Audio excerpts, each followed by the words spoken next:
जय श्री कृष्ण। आप देख रहे हैं दिव्य शंखनाद। मैं भाविका जोशी आप सभी का स्वागत करती हूँ। हम और हमारी संतति प्रभु श्री जी को भली भांति जानें, उनसे भावनात्मक रूप से जुड़ें और उनकी कृपा प्राप्त करें। इस भावना से हमने श्री जी की सेवा प्रणाली का और श्री जी के दर्शनों की भावना की यह श्रृंखला प्रारंभ की है, जिसकी पहली कड़ी हमने 11 जनवरी 2021 को मंगला के दर्शनों की भावना से प्रसारित की थी। आइए आज उसकी दूसरी कड़ी देखते हैं, जिसमें श्रृंगार दर्शन की भावना है। यदि आपको लगता है कि प्रभु श्री जी से वे लोग भी जुड़े जिन्हें हम प्रेम करते हैं, तो इसे उन तक अवश्य पहुंचाएं। मंगला दर्शनों के एक और तथ्य को जानते हुए आगे बढ़ते हैं। मंगला दर्शन के साथ एक और रोचक तथ्य जुड़ा हुआ है। प्रभु श्रीनाथ जी के स्नान के दर्शन वर्ष में केवल 2 बार होते हैं, स्नान यात्रा और जन्माष्टमी। दोनों ही दर्शन मंगला के समय ही होते हैं और मंगल का एक अर्थ शुभ भी होता है, अर्थात मंगला दर्शन यानी दिवस की शुभ शुरुआत। श्रृंगार दर्शन की भावना प्रारंभ करते हैं। श्रृंगार ऐश्वर्य का प्रतीक भी है। ब्रह्म अर्थात प्रभु श्री जी के कई गुणों में से एक गुण ऐश्वर्य भी है। अर्थात यदि प्रभु आपके हृदय में विराजते हैं, आपके घर में विराजते हैं, तो यह तय मानिए कि आप स्वयं ऐश्वर्यमय जीवन जिएंगे। आपके घर में हमेशा ऐश्वर्य विद्यमान रहेगा। यह कोई प्रतिफल नहीं है, यह एक स्वाभाविक गुण है जो प्रभु के विराजने पर स्वतः उत्पन्न होता है।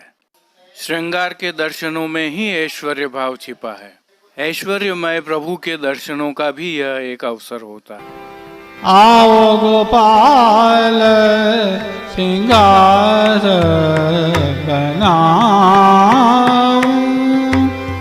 आओ गोपाल श्रृंगार बनाऊं, आओ गोपाल श्रृंगार बनाऊं। इस प्रस्तावना को ध्यान में रखकर आइए श्रृंगार दर्शन की भावना को समझते हैं। बालक को माताएं नहलाकर काजल का टीका करके नूतन वस्त्र आभूषण आदि धराती हैं, इसे श्रृंगार कहते हैं। श्रृंगार में विविध आभूषण आदि विविध प्रकार से धराए जाते हैं, सजाए जाते हैं। नए कपड़े, नए गहने धराए जाते हैं, इसीलिए इसे श्रृंगार कहते हैं। इस दर्शन का नाम भी इसीलिए श्रृंगार रखा है। श्रीमद् भागवत के अनुसार त्वं च स्नातः कृताहारो विहरस्व स्वलंकृतः। पुष्टि मार्ग में श्रृंगार एवं श्रृंगार दर्शन दोनों का ही बहुत अधिक महत्व है। श्रीमद् वल्लभाचार्य जी महाप्रभु जी ने 2 ही प्रकार के श्रृंगार प्रभु को किए थे, मुकुट कांचनी एवं पाग पिछोड़ा चंद्रिका का श्रृंगार। बाद में गोसाई जी श्री विठल नाथ जी ने सभी प्रकार के मंडान बढ़ाए और श्रृंगार भोग राग में अतुलनीय अभिवृद्धि कर प्रभु को सुख पहुंचाया। प्रभु श्री जी के श्रृंगार के अनेक आयाम हैं, जिन्हें किसी एक कड़ी या एक लय में नहीं पिरोया जा सकता है, लेकिन श्री गोसाई जी द्वारा स्थापित एक प्रणाली का तो है ही। आइए उसी के अनुसार आगे बढ़ते हैं। प्रभु श्री जी के श्रृंगार दर्शन की भावना को हम 2 भागों में देख सकते हैं। एक भाग में सजावट है और दूसरे भाग में प्रभु श्री जी के श्रृंगार हैं। यदि हम इन्हें भली भांति जान लेते हैं तो प्रभु श्री जी के दर्शनों का आनंद कई गुना बढ़ जाता है। आइए पहले श्री जी की सजावट के बारे में जान लेते हैं, जिसे साज सज्जा कहते हैं। जो दर्शन आप कर रहे हैं, इसमें लाल रंग के छापा वाली अर्थात चुनरी के तरह दिखने वाली पिछवाई आपको दिखाई दे रही है। सजावट में पिछवाई का बहुत महत्वपूर्ण स्थान है। यह पिछवाई अनेक तरह की होती हैं। अधिकांश दिनों में यह पिछवाई प्रभु के वस्त्रों के अनुरूप होती हैं। इसके अलावा मनोरथों, उत्सवों तथा विशेष अवसरों पर उस भावना के अनुसार चित्रकारी की अर्थात चित्राम की, जड़ाऊ, जरदोसी आदि की पिछवाइयाँ भी होती हैं। विभिन्न रंगों की पिछवाइयाँ भी होती हैं। ये पिछवाइयाँ किनारी के हाशिया से सजी हुई भी होती हैं, कभी सादा भी होती हैं। जैसा कि इस चित्र में आप दर्शन कर पा रहे हैं, जो सुनहरी रंग की हाशिया दिखाई दे रहे हैं, यह किनारी से सजी हुई पिछवाई का भाग है। इसके नीचे प्रभु के खंड पाठ रहते हैं, उन पर भी वैसे ही रंग की अथवा अधिकांशतः सफेद रंग की बिछावट की जाती है, सजावट की जाती है। गादी, तकिया, चरण चौकी, ये सभी प्रभु की सजावट में साथ में सज्जा के रूप में रहते हैं। चरण चौकी पर भी अलग अलग रंगों की बिछावट हो रहती है। गादी, तकिया भी मिलमा रंगों के शोभते हुए रहते हैं। सजावट के बाद प्रभु श्री जी के श्रृंगार की भावना देखते हैं। यह अति आवश्यक उल्लेखनीय है कि प्रभु श्री जी को धराए जाने वाले श्रृंगार, वस्त्र, आभरण, इनकी कोई सीमा नहीं है, यह अगणित हैं। ये अतुलनीय है, इनकी कहीं से तुलना नहीं हो सकती है। यह केवल भौतिक नहीं है, सभी कुछ स्वरूपात्मक हैं। अतः लौकिक से कभी इसकी तुलना करना ठीक नहीं है। इनमें भाव हैं और गूढ़ भाव हैं। भौतिक रूप से भी देखें तो प्रभु को धराए जाने वाले वस्त्र, अलंकार, आभरण, श्रीमस्तक के श्रृंगार आदि सभी सर्वोत्तम वस्तुओं से निर्मित होते हैं। अधिकांश में प्राकृतिकता का संपुट अवश्य रहता है।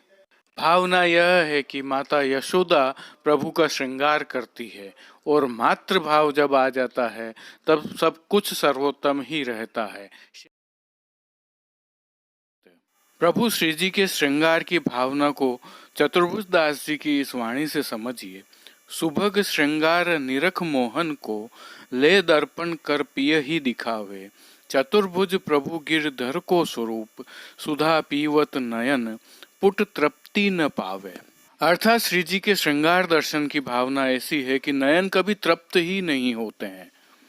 प्रभु श्री जी के श्रृंगार के दर्शन हम कई भागों में कर सकते हैं, जैसे चरणारविंद के श्रृंगार, श्री मस्तक के श्रृंगार, श्रीकंठ के श्रृंगार, वस्त्र, आभूषण और सजावट में उपयोग लिए गए साधनों के दर्शन। इनका संयोजन इतना अद्भुत होता है कि कोई भी मंत्रमुग्ध हो जाता है। और रहा प्रभु श्री जी को धराए जाने वाले श्रृंगार का संयोजन, तो ऐसा अद्भुत संयोजन भले वो रंगों का हो, आभूषणों का हो, किसी का भी हो, कहीं और आपको देखने को नहीं मिलेगा। दूसरा, यह हमेशा सर्वकालीन है, किसी भी युग में यह अप्रासंगिक नहीं होता है, नवीन ही दिखाई देता है, नवीन दर्शनों से ही मंत्रमुग्ध करता है।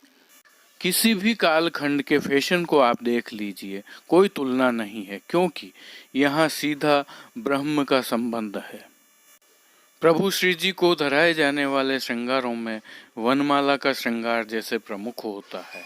उसमें कूल्हे, सेहरा, मुकुट, टिपारा आदि धराए जाते हैं।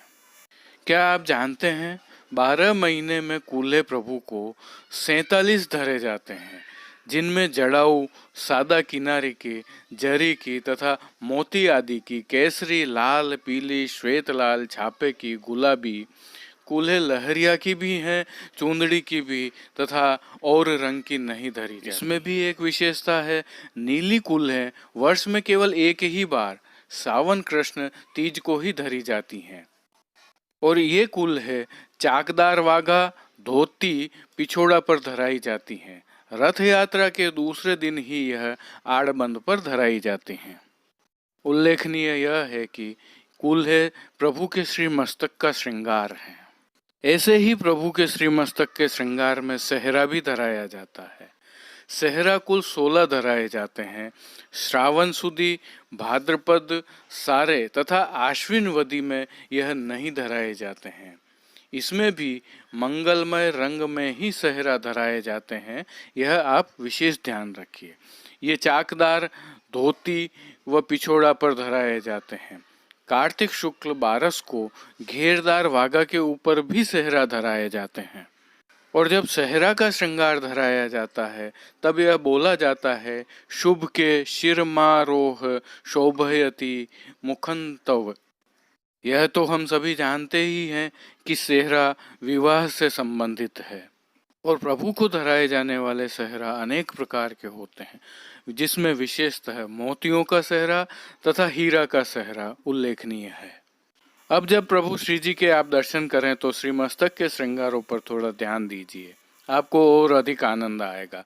आइए अब श्री मस्तक के एक और प्रमुख श्रृंगार मुकुट की भावना को देखते हैं। स्वागत है। ब्रज की तोए लाज मुकुट वारे तथा भक्त मेरे मुकुटमणि, इन पदों की पंक्तियों से आप भली भांति परिचित होंगे। दोनों में जो एक तत्व विद्यमान है वह है मुकुट। एक पंक्ति में भक्तों की भावना है, जिसके तहत ब्रजवासी रसिया के दिनों में यह गाते हैं, ब्रज की तोए लाज मुकुट वारे, ब्रज की तोए लाज।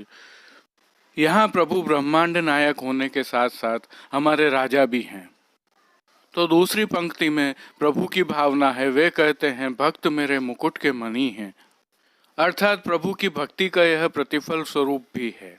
मुकुट हमेशा से पहचान भी रहा है राजा महाराजा सम्राटों की, और फिर हमारे श्री जी तो गोलोक नायक हैं, निकुंज नायक हैं, ब्रह्मांड के नायक हैं। अर्थात श्री जी को धराया जाने वाला मुकुट का श्रृंगार बहुत अधिक महत्वपूर्ण है। यह अधिकांश समय वस्त्रों में कांचनी तथा पटका के साथ धराया जाता है और यह वनमाला के श्रृंगार के साथ धराया जाता है, अर्थात प्रभु को चरणारविंद तक का भारी श्रृंगार इसके साथ धराया जाता है। श्री जी की सेवा प्रणालिका में यह 12 महीनों में 32 बार धराया जाता है। यह कार्तिक शुक्ल पक्ष अष्टमी को अंतिम बार धराया जाता है, फिर शीतकाल में नहीं धराया जाता है। फाल्गुन नदी आठम से धराया जाता है, जो वैशाख शुक्ल दूज तक धराया जाता है। यह पुनः आषाढ़ शुक्ल 11 से धराया जाता है, जो कार्तिक शुक्ल अष्टमी तक धराया जाता है। यह भी उल्लेखनीय है कि किरीट तथा टोपी भी धराई जाती है। किरीट भी एक तरह का मुकुट ही है। जब मुकुट धराया जाता है तो प्रभु के अन्य श्रृंगारों और साज सज्जा का इतना अद्भुत संगम होता है, संयोजन होता है कि बस देखते ही रहो, प्रभु को निरखते ही रहो। मुकुट के अनेक प्रकार हैं, कई प्रकार के मुकुट प्रभु को धराए जाते हैं, जिन्हें प्रभु आज्ञा से आचार्यों ने अंगीकार करवाए हैं। कुछ मुकुटों के दर्शन आप भी कीजिए। हमें अपनी नई पीढ़ी को यह दर्शन अवश्य करवाने चाहिए। उनको बताना चाहिए कि किस प्रकार के यह संयोजन है, किस प्रकार की इनमें सामग्रियों का उपयोग किया जाता है, जो वर्तमान समय की किसी भी फैशन प्रणालिका में संभव नहीं है। उन लोगों की तो कल्पनाओं में भी यह सब नहीं हो सकता है। प्रभु को जो किरीट का श्रृंगार धराया जाता है, यह वर्ष में 4 या 5 बार धराया जाता है, जिसमें 3 बार निहित में धराया जाता है। कार्तिक शुक्ल पक्ष पूर्णिमा, पौष कृष्ण पक्ष एकम एवं माघ शुक्ल पक्ष चतुर्थी को किरीट का श्रृंगार अवश्य धराया जाता है।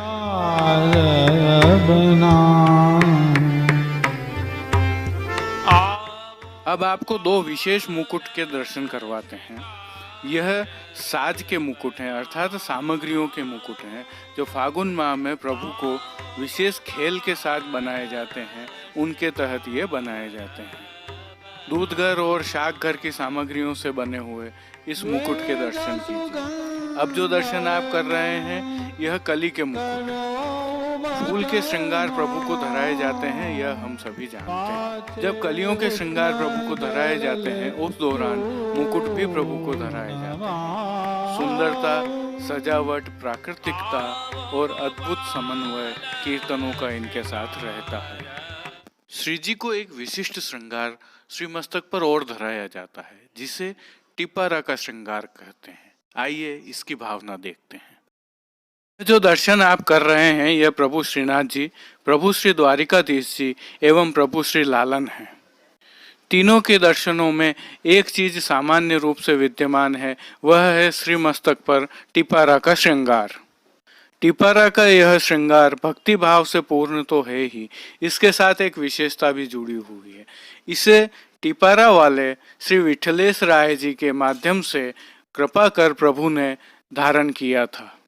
इसकी बनावट भी विशेष है, जो आपको टिपारा के इस विशेष चित्र में दिखाई दे रही है।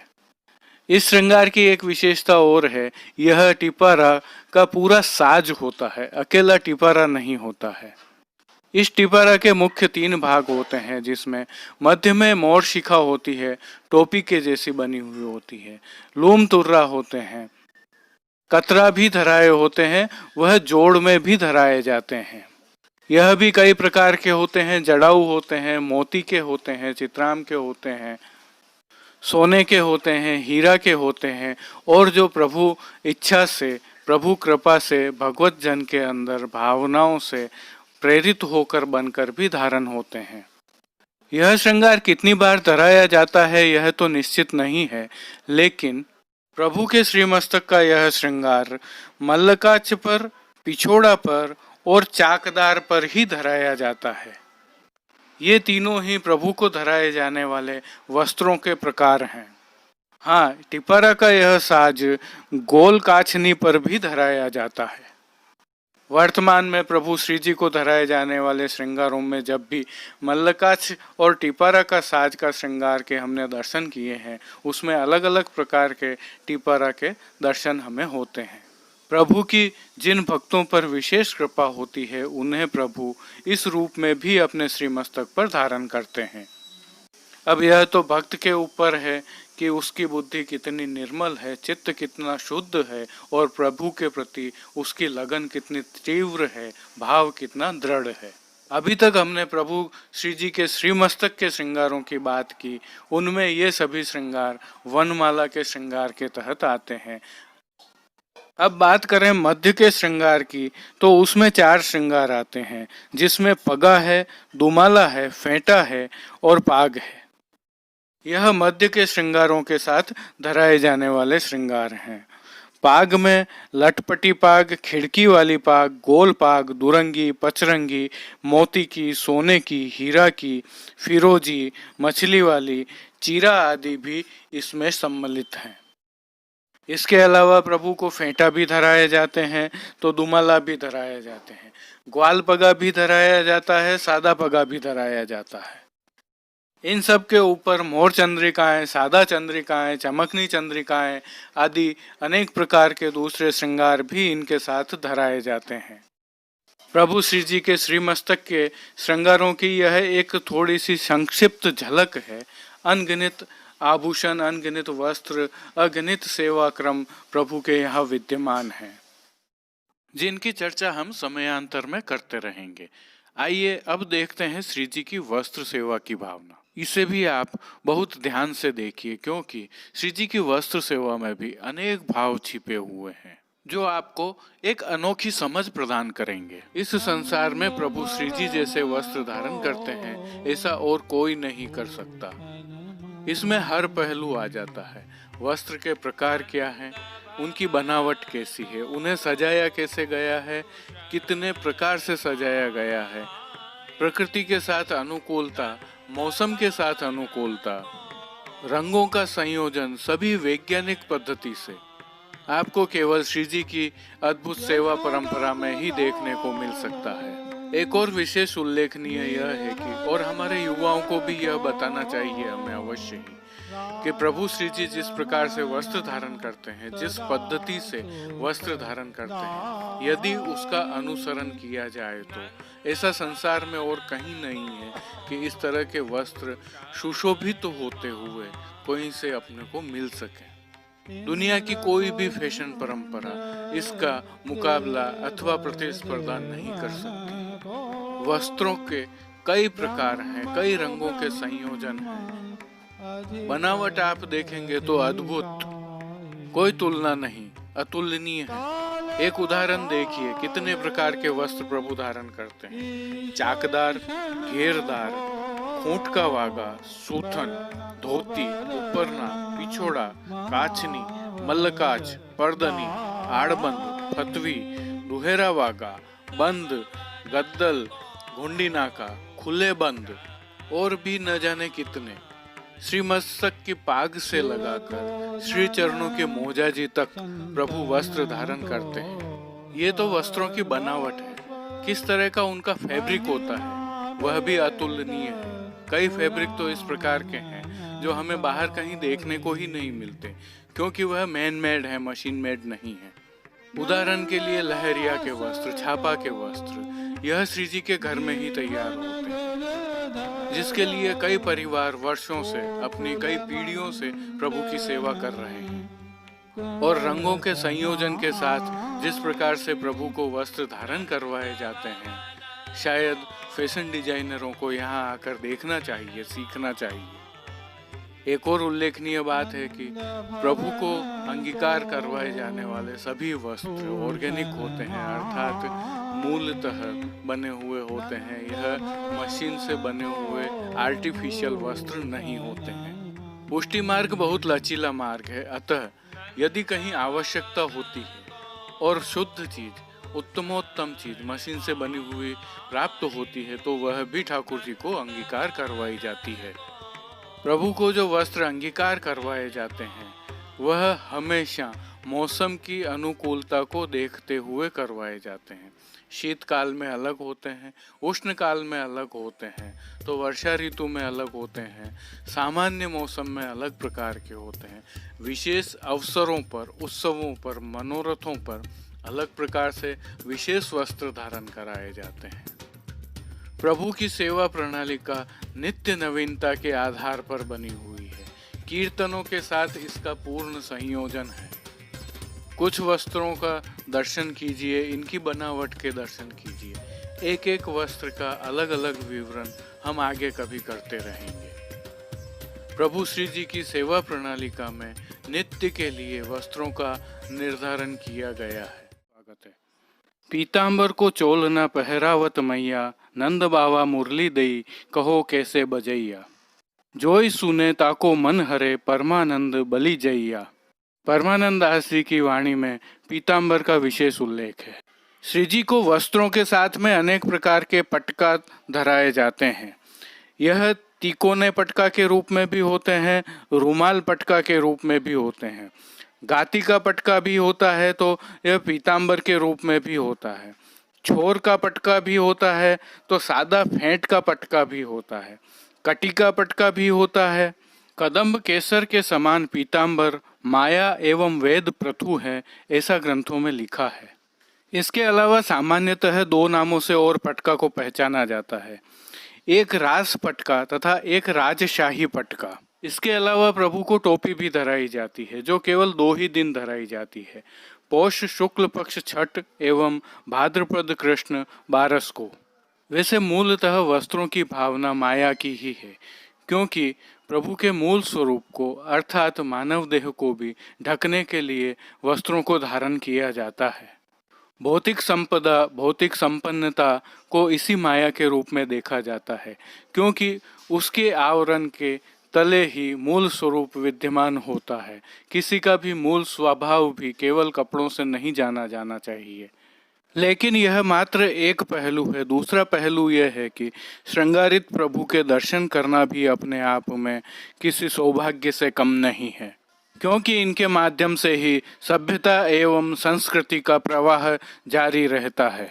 आइए अब कुछ वस्त्रों की आपको पहचान करवा देते हैं।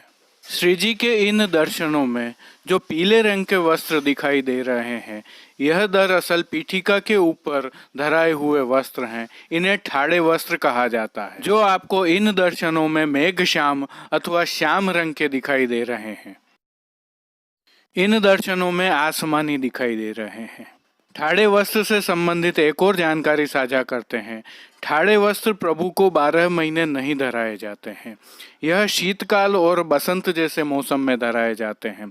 उष्ण काल में प्रभु को ठाड़े वस्त्र नहीं धराए जाते हैं। इन वस्त्रों के कपड़ों को भी प्रभु के सुख की भावना से जोड़कर रखा गया है। शीतकाल में यह साटन एवं जरी के वस्त्रों के होते हैं, तो मध्यकाल अर्थात बसंत या बारिश के मौसम में यह मलमल के होते हैं। अब प्रभु को कमर के ऊपर तथा कमर के नीचे धारण करवाए जाने वाले वस्त्रों की थोड़ी चर्चा करते हैं। जो कमर के ऊपर वस्त्र धराए जाते हैं, उन्हें हमारी तरह ही सामान्य भाषा में चोली कहा जाता है, तथा नीचे जो वस्त्र धराए जाते हैं उनको वागा कहा जाता है। वागा के नीचे जो वस्त्र पहनाए जाते हैं उन्हें सूथन कहते हैं, जिसे हम सामान्य भाषा में पायजामा कह सकते हैं। और उनके नीचे पहनाए जाने वाले मोजा जी से तो हम परिचित हैं ही। चोली मुख्यतः दो तरह की धराई जाती है, एक फुल आस्तीन की, एक आधी आस्तीन की। हालांकि इसके प्रकार फिर बहुत अलग हैं। यह चंदन की भी धराई जाती हैं, चौवा की भी धराई जाती हैं, पुष्पों की भी धराई जाती हैं। श्री जी की श्रृंगार सेवा इस एक कड़ी में समाहित करना संभव नहीं है। अतः श्री जी की श्रृंगार दर्शन भावना निरंतर जारी रहेगी। आगामी रविवार को अर्थात 24 जनवरी 2021 को हम इसकी अगली कड़ी प्रसारित करेंगे, जिसे देखना न भूलें। जय श्री कृष्ण। आज के लिए बस इतना ही। अपने विचार हमें कमेंट सेक्शन में बताइए और इस वीडियो को अधिक से अधिक शेयर कीजिए। देखते रहिए दिव्य शंखनाद। धन्यवाद। दिव्य शंखनाद के लिए कृष्ण कन्हैया सनाडे के साथ कैलाश पालीवाल, कुलदीप शर्मा, कमलेश पालीवाल, राजू भाई सनाडे, अनिरुद्ध देवपुरा, जतिन सनाडे और कांकरोली से गौरव पालीवाल की प्रस्तुति। कीर्तन श्री गिरधर गोपाल जी मापावाला काकासा एवं रवि गोपाल जी मापावाला, कीर्तन समाज नागपुर से साभार। जय श्री कृष्ण।